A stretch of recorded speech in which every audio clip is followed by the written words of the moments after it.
कि जब उस लड़की का बर्थ होता है आधे एग्स फिनिश हो चुके हैं।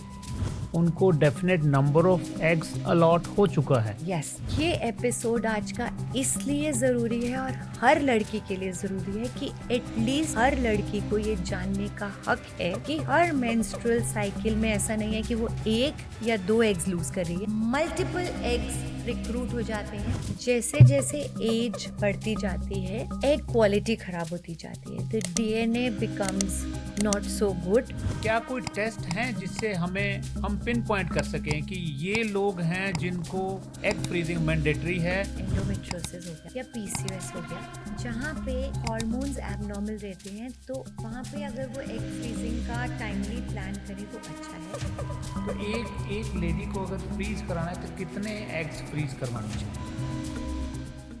एग फ्रीजिंग क्यों है ज़रूरी? क्या कुछ लोगों के लिए ये हो सकती है मजबूरी? क्या ये केवल सेलिब्रिटीज़ को ही करवाना चाहिए या कॉमन मैन के लिए भी हो सकता है ज़रूरी? क्या ये प्रोसीजर पेनफुल है? कितना कॉस्ट करता है? कितने साल के लिए हमारे एग जिंदा रहेंगे? क्या इससे कोई मेनोपॉज तो नहीं हो जाएगा? तो इन सारे सवालों के जवाब आज हम लेते हैं डॉक्टर मनीषा मेहता से, जो पिछले 25 साल से रिप्रोडक्टिव मेडिसिन स्पेशलिस्ट हैं, जो एपेक्स हॉस्पिटल सिरसा में काम कर रही हैं। तो डॉक्टर मनीषा, क्या ये प्रोसीजर पेनफुल है और किस उम्र के लोगों को करवाना ज़रूरी है? डॉक्टर मेहता, इससे पहले कि मैं बात करूं कि ये प्रोसीजर पेनफुल है कि नहीं, let me come to the physiology human body की, राइट।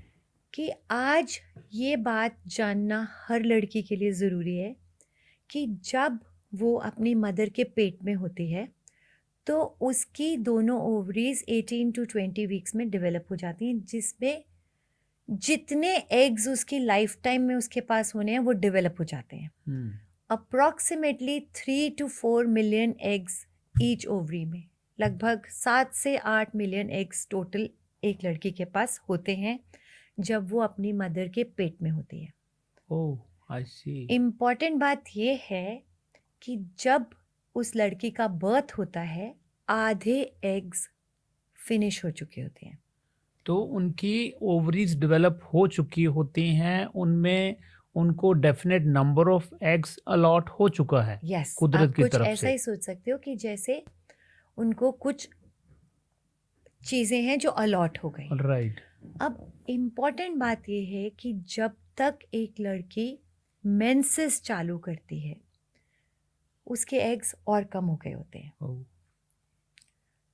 ये एपिसोड आज का इसलिए ज़रूरी है और हर लड़की के लिए ज़रूरी है कि एटलीस्ट हर लड़की को ये जानने का हक है कि हर मेंस्ट्रुअल साइकिल में ऐसा नहीं है कि वो 1 या 2 एग्स लूज कर रही है, मल्टीपल एग्स रिक्रूट हो जाते हैं। और उसमें से हालांकि एक ही एग है जो डेवलप होता है एक मेंस्ट्रुअल साइकिल में, लेकिन वो जितने एग्स रिक्रूट हुए होते हैं वो बाकी एग्स फिनिश हो जाते हैं, एट्रोफी हो जाते हैं, उनका लाइसिस हो जाता है। तो हर मेंस्ट्रुअल साइकिल में आप सिर्फ एक एग नहीं लूज कर रहे, आप मल्टीपल एग्स ही लूज कर रहे हो। इंटरेस्टिंग। अब ये बात इसलिए ज़रूरी हो जाती है कि जैसे जैसे एज बढ़ती जाती है, शायद आज से 50 साल पहले इस बात का कोई मायने ही नहीं था, जब एज ऑफ मैरिज 16, इवन 18, 20 साल में 16, शादी 18, हो जाती थी। हद 2022 में किसी की शादी होती थी तो वो लेट मैरिज मानी जाती थी। तो आज की डेट में जब लेट मैरिजेस का कैरियर प्रायोरिटी हो चुका है सबके कैरियर लिए। प्रायोरिटी हो गया है, पार्टनर फाइंड करने में लोग अपना टाइम लेते हैं। यस, आफ्टर मैरिज ऑल्सो आपको लग सकता है कि आपको कुछ टाइम चाहिए before you want to plan a baby. तो ऐसे में ये जानना हर एक लड़की के लिए ज़रूरी है। ईच एंड एवरी गर्ल जो ये बात सुन रही है उसको पता होना चाहिए कि पता नहीं चलेगा कब सामान ख़त्म हो जाएगा। So it is very important कि सबको ये पता हो कि एज यू एज, एक नॉर्मल लेडी में 30 के बाद एग्स कम होने शुरू हो जाते हैं, 35 के बाद काफी ज्यादा कम होने लगते हैं, Yes. 40 के बाद तो हार्डली प्री-मेनोपॉजल हो जाती हैं गर्ल्स। हार्डली एग्स बचेंगे। Yes, so now comes the question, समय बहुत कम है। समय कम है। अब सवाल आता है कि एग फ्रीजिंग है ज़रूरी? Now you can ask your question one by one. क्यों ज़रूरी है मैंने बता दिया है कि किसी भी कारणवश शादी लेट हो रही है, बच्चा भी नहीं लेना है, whatever. So it is kind of your bank balance. तो what I have learned is कि जो लेडीज 35 की एज अप्रोच कर रही हैं, 34 35 हो गई हैं और उनको प्रेगनेंसी अभी प्लान करने का मन नहीं है, तो एसेंशली उनको एग फ्रीजिंग प्लान करना चाहिए। नहीं तो ऐसा ना हो कि उनके सेल्फ एग ख़त्म हो जाएं, और उनको डोनर एग की जरूरत आईवीएफ पड़े। स्पेशलिस्ट के पास भी जाएं तो उनकी एएमएच लेवल इतना लो हो कि उनको अपना एग ना मिले और ओवम डोनेशन लेना पड़े, जो किसी को अच्छा नहीं लगता है। यहाँ पे मैं ये कहना चाहती हूँ कि इट इज़ नॉट जस्ट 35। अगर मैं 30 ईयर्स की हूँ और मुझे पता है मुझे नेक्स्ट 5 ईयर्स 6 ईयर्स बच्चा नहीं लेना है, तो why not freeze it at 30? क्योंकि जैसे जैसे एज बढ़ती जाती है, हाँ, एग क्वालिटी ख़राब होती जाती है। The DNA becomes not so good. उसमें क्रोमोसोम्स में एबनॉर्मेलिटीज़, म्यूटेशंस आने के चांसेस बढ़ जाते हैं। तो अगर एग फ्रीज करना है, so why not earlier the better. Earlier the better. जितना यंग एज में आप अपने गैमीट्स को, अपने एग्स को फ्रीज करेंगे, क्वालिटी बेटर होगी। जैसे जैसे एज बढ़ती है आपके गैमीट्स भी ओल्ड होते जाते हैं, उनमें म्यूटेशंस होती जाती हैं। That's what you said. Yes, so number भी ज़्यादा मिलेगा अगर हम यंग एज में एग फ्रीजिंग कराते Yes, हैं, तो number. Chances to have more eggs are also there. Number one, quality better होएगी। तो एक लेडी को अगर फ्रीज कराना है तो कितने एग्स फ्रीज करवाने चाहिए? ऑप्टिमम ये नंबर। किसी के हाथ में नहीं है कितने फ्रीज कराने चाहिए। ज़्यादा, the more the merrier, okay, better. But अगर मैं ये कहूँ कि ऑप्टिमम एग्स किसको कहते हैं, तो अगर 10 एग्स हैं, it can be counted as a good number. Good number, okay. हाँ, that the chances of at least one fruitful baby would be there. क्योंकि जब हम उन एग्स को बाहर निकालते हैं, not that all of them will come out and not that all of them will become a baby. 10 eggs don't mean 10 babies. Suppose किसी lady के 4 एग निकलते हैं, can she try once more? Yes, absolutely. Once, twice, thrice, whatever. It Okay. is totally up to her. क्या बार बार egg निकलवाने से या pickup करवाने से उसको मेनोपॉज या कुछ हार्मोनल इश्यूज आ सकते हैं? ऐसा बिल्कुल नहीं है।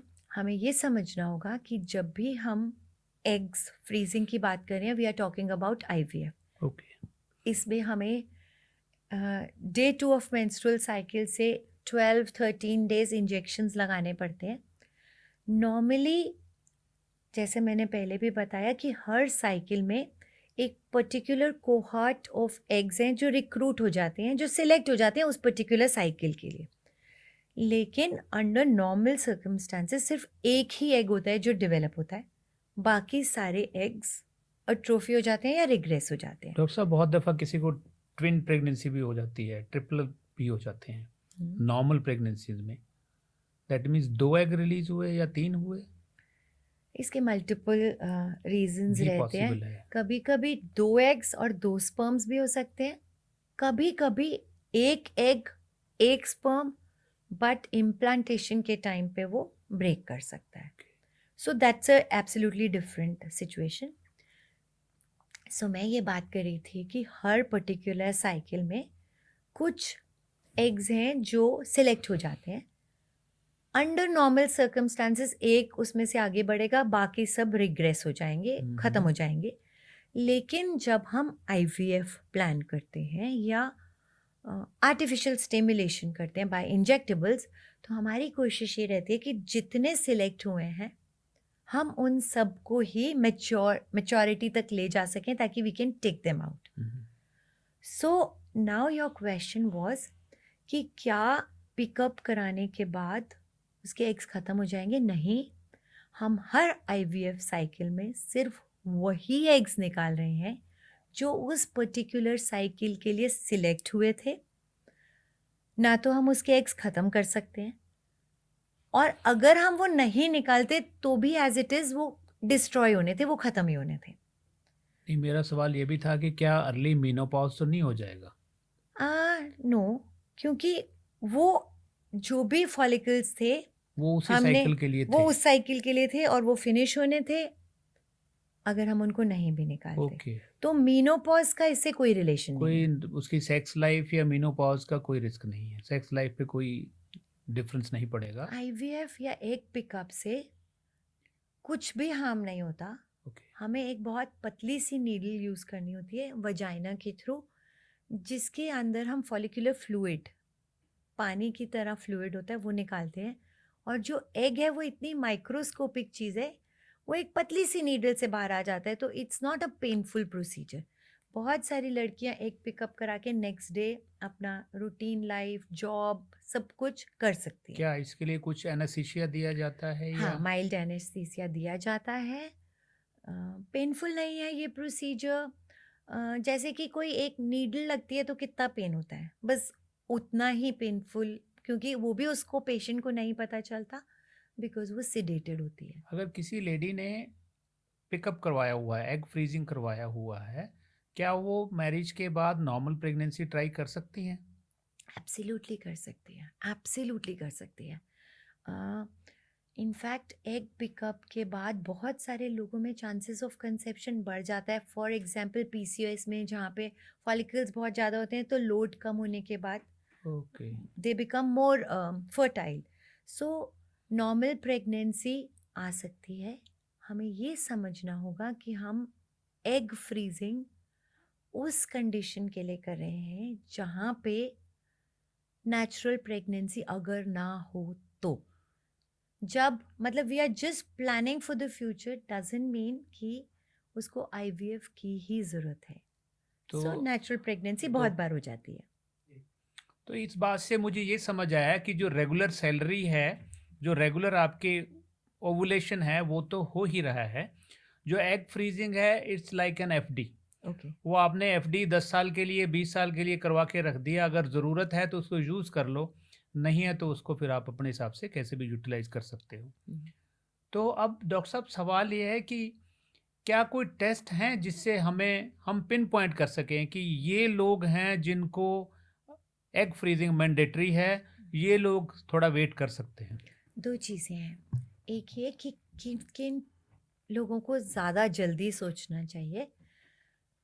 कुछ ऐसी हार्मोनल इम्बैलेंसेस वाली कंडीशंस हैं जो कि बहुत कॉमन हो गई हैं आजकल, जैसे एंडोमेट्रोसिस हो गया या पीसीओएस हो गया, जहाँ पे हॉर्मोन्स एबनॉर्मल रहते हैं। तो वहाँ पे अगर वो एग फ्रीजिंग का टाइमली प्लान करें तो अच्छा है। अगर कोई ऐसी कंडीशन है जहाँ पे कोई ओवेरियन सिस्ट आप रिमूव करा रहे हैं, या बारी बारी किसी की सिस्ट हो रही है और उनको रिमूव कराने की ज़रूरत पड़ रही है, तो हर बार सिस्ट रिमूव होने के साथ साथ नॉर्मल ओवेरियन टिश्यू भी रिमूव हो या जाता जैसे है। आजकल एंडोमेट्रोसिस बहुत कॉमन हो रहा है। तो एंडोमेट्रोसिस में एग काउंट बहुत कम हो जाता है, बहुत जल्दी कम हो जाता है। तो इन लड़कियों को डेफिनेटली सोचना चाहिए, ज़रूर सोचना चाहिए, या जिनकी मदर्स में हिस्ट्री है अर्ली मीनोपॉज की, वहाँ पे सोचना चाहिए। इरेग्युलर पीरियड्स अगेन सजेस्ट करता है कि हार्मोन नॉर्मल नहीं है, तो इन लोगों को तो डेफिनेटली टाइमली प्लान कर लेना चाहिए। अब now the second question was कि कोई एक नॉर्मल लड़की को कैसे पता चले कि it's high time, it's high time.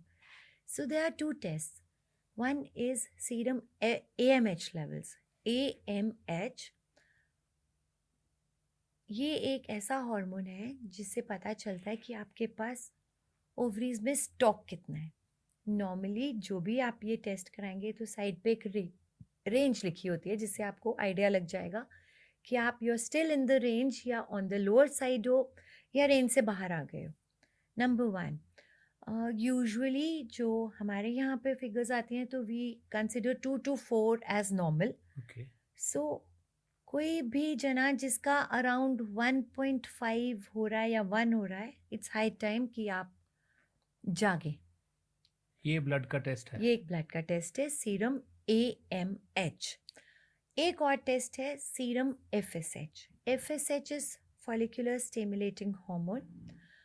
Usually ये 6 to 8 is the normal range. 6 to 8, 4 is also normal. मतलब बहुत कम नहीं होना चाहिए. बट जब ये 10 से बढ़ने लगता है तो इसका मतलब आप उस एज में आ रहे हैं जब फिनिशिंग है. स्टार्ट हो रही है.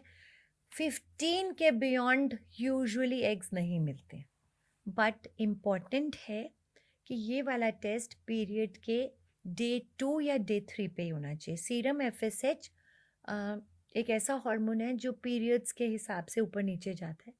सो डे 2 पे या डे 3 पे सेम अगर डे हो सकते हैं दोनों टेस्ट AMH एंड दोनों एक FSH. सेम डे हो सकते हैं. Day 2 या जस्ट day जिस दिन 3 पे. पीरियड आया उससे नेक्स्ट डे ये टेस्ट करा लेने चाहिए, just to know what is your state like. कितना इमरजेंसी है, कितना नहीं इमरजेंसी है. जो फ्रोजन एग हैं डॉक्टर साहब, कितने साल के लिए हम लैब में रख सकते हैं? हम लोग एग फ्रीजिंग करने के बाद उनको लीव्स होती है जिन पे प्रिजर्व करके रखते हैं. यूजुअली एक लीफ पे हम 4 to 5 एग्स को फ्रीज करके रखते ओके. हैं. इन लीव्स को हम डिप कर देते हैं लिक्विड नाइट्रोजन में, जहाँ पे टेम्परेचर है -196 डिग्री, ओह माय गॉड. जहाँ पे ये प्रिजर्व्ड रह सकते हैं for years and years and years and years. Like 20 years. Like 20 years, like any number of years. But यहाँ पे मैं एक चीज़ बताना चाहती हूँ कि इंडियन सर्कमस्टांसेस में लेडी की एज 50 तक एक्सेप्टेबल है to have a pregnancy. So after she is 50 she can't even claim those eggs for herself. अपने लिए वो नहीं क्लेम कर सकती है. कोई लेडी अगर 35 इयर्स में एग फ्रीजिंग कराती है तो उसको नेक्स्ट 15 इयर्स में यूज करना ही है, अदरवाइज वो यूज नहीं कर पाएगी. खुद के लिए नहीं यूज कर खुद सकती. के लिए यूज नहीं कर पाएगी. That's nice. तो इसका कॉस्ट क्या रहता है डॉक्टर साहब? Usually, in my center, approximately 2 lakh is the cost of egg, one cycle of stimulation and egg freezing. अगर किसी को मल्टीपल साइकिल्स की ज़रूरत है तो वहाँ पे हम लोग वर्कअप कर लेते हैं कॉस्ट. इस कॉस्ट में आज 2025 में तो यही कॉस्ट है. आई डोंट नो अगर ये वीडियो कोई 2 साल बाद देखेगा तब क्या होगा, आई डोंट नो. ये कॉस्ट में हम एग पिकअप, इंजेक्टेबल्स और freezing for a period of 1 year तक रखते हैं. फिर then you have renewal cost per year. So what I learned is कि ये बिल्कुल IVF के प्रोसीजर जैसा ही है, जिसमें इंजेक्शंस भी लगते हैं, पिकअप भी होता है. एग्स को अलग करके उसको लीव्स के ऊपर 4 एग्स पर लीफ 4 to 5 पर लीफ उसको स्टोर कर लिया जाता है, फ्रीज कर लिया जाता है -192 डिग्री सेंटीग्रेड पे, जो करीब 15 साल तक यूज़ होने चाहिए. मोस्टली लेडी 35 के अराउंड होती हैं 50 ईयर तक. इफ शी इज़ 30 तो 20 साल तक उसको यूज़ कर सकती है. कुछ लेडीज़ को लगता है कि ओरल कंट्रासेप्टिव लेने से मेंसेस नहीं आएंगे और उससे शायद मेनोपॉज थोड़ा डिले हो जाएगा. क्या ये बात सही है? ये ना एब्सोल्युटली एक मिथ है, क्योंकि मैं ऑलरेडी बता चुकी हूँ कि चाहे पीरियड्स आ रहे हैं चाहे नहीं आ रहे, जब हमने ये बात की कि जब लड़की मेंस्ट्रुअल भी नहीं हुई है, मेंस्ट्रुएशन उसको स्टार्ट भी नहीं हुआ है, she is a little girl, तब भी उसके एग्स फिनिश हो रहे हैं. So egg finishing is not dependent on having a period और नॉट. सो खाली ओरल कॉन्ट्रासेप्टिव लेके हम उसको डिले नहीं कर सकते. मेनोपॉज की एज प्री डिसाइडेड है. अगर किसी को एग क्वालिटी बढ़ानी है, लाइक वो पेशेंट अभी एग फ्रीजिंग के लिए जा रही है, एग क्वालिटी को इम्प्रूव करना चाहती है, तो उसमें कुछ डाइटरी या लाइफस्टाइल सजेशन है डॉक्टर साहब? बिफोर मैं ये बात करूं कि एग क्वालिटी का ध्यान कैसे रखना है, I just want to make one comment. Indian ladies का menopause 5 years पहले होता है than the Western world. वहाँ पे वेस्ट में मीनोपॉज की एज 54-55 ईयर्स है और Indian ladies 48 to 50 years is the average age of menopause. So I think it is very important for us to take care of our reproductive health. Equality का ध्यान रखना बहुत ज़रूरी है. मेरी 3 ही बातें रहेंगी जिसके अराउंड मैं जाऊंगी कि लाइफ स्टाइल ऐसी रखनी चाहिए जैसी हमारी ग्रेट ग्रैंड मदर्स की थी, बिकॉज उस ज़माने में 65 ईयर्स में भी नेचुरल प्रेगनेंसी होती थी. उस ज़माने में कोई IVF नहीं था. There are so many stories कि बहू की बहू का बच्चा हो रहा है और साथ में दादी सास का बच्चा हो रहा है. सो इट्स वेरी इम्पॉर्टेंट, क्योंकि आजकल एग क्वालिटी, स्पर्म क्वालिटी सब कुछ इफ़ेक्ट हो रही है by the modern lifestyle. Environment around us and inside us both are harming our gametes. So it's very important. बहुत बार हम लोग बाहर क्या हो रहा है उसका नहीं चेंज कर सकते. You can't change the grains जो आपको मिल रहे हैं, कितनी पोल्यूशन है, कितने पेस्टिसाइड्स फंगिसाइड्स यूज़ हो रहे हैं, इनके ऊपर आपका इफ़ेक्ट नहीं चलता है, ज़ोर नहीं चलता है. तो इम्पॉर्टेंट है कि आप अपने लाइफस्टाइल को कुछ ऐसा बनाएं कि आपके अंदर स्ट्रेस फ्री रहें, कामनेस रहे, हैप्पी हार्मोन्स रहें, ताकि क्वालिटी ख़राब ना हो, क्वांटिटी भी ख़राब ना हो. सो हैप्पी रहना बहुत ज़रूरी है. वेगस नर्व आपकी स्टिमुलेटेड रहे उसके लिए you can google out tricks to stimulate vagus nerve, जो आपके हैप्पी हार्मोन्स को रिलीज़ करती है. और आप देखिए कि आप उसमें से क्या क्या चीज़ कर सकते हैं खुश रहने के लिए. Healthy lifestyle, healthy eating, which means से नो टू शुगर, से नो टू ग्लूटेन, वीट और मैदा और शुगर. ये 3 चीज़ें अपनी लाइफ से कट डाउन करनी है. बाहर का खाना खाना बंद करना है. ज़ोमैटो और पैक्ड फूड को से नो. घर का बना सात्विक सिंपल भोजन most of the times. What I say is 80-20 rule is also good enough. अगर आप 80% टाइम्स एक अच्छा भोजन कर रहे हैं और 20% times sometimes you also cheat, it's fine. So what you eat is also going to make तुम्हारे एग्स कैसे हैं. और लास्टली एक्सरसाइज डेली, क्योंकि जिन मैं नानियों, दादियों और परनानियों की बात कर रही हूँ वो फिज़िकली बहुत एक्टिव रहती थी. आज की जो जनरेशन है वो more on a desk, a computer, बहुत सेडेंट्री लाइफस्टाइल हो गया है. सो हम लोगों को अपनी बॉडी को, अपनी मसल मास को मेंटेन करने के लिए जिम जाना ज़रूरी है, योगा प्राणायाम करना ज़रूरी है. I think oxygenation is also important. Pranayama करके आप अपने गेमीट्स को गुड हेल्दी कंडीशन में रख सकते हो by oxygenating them well. So that is the only thing I want to tell all the girls out there and all the boys out there. सारे लड़के, सारी लड़कियाँ, pay attention to your lifestyle. So healthy lifestyle is the key to long and happy life. अगर science की बात करें तो science ऐसा मानती है कि आप अपना लाइफ स्पैन भी बढ़ा सकते हो. ऑल्दो स्पिरिचुअल लोग इस बात से एग्री नहीं करेंगे कि वो ऐसा मानते हैं कि ज़िंदगी निश्चित है. बट एटलीस्ट इस प्लेटफॉर्म से मैं ये तो कह सकता हूँ कि हेल्दी लाइफ स्पैन आपका बढ़ जाएगा डेफिनेटली, अगर आप अच्छी डाइट, एक्सरसाइज और हैप्पी स्ट्रेस फ्री ज़िंदगी जिएंगे तो. So all the best. Thank you for watching.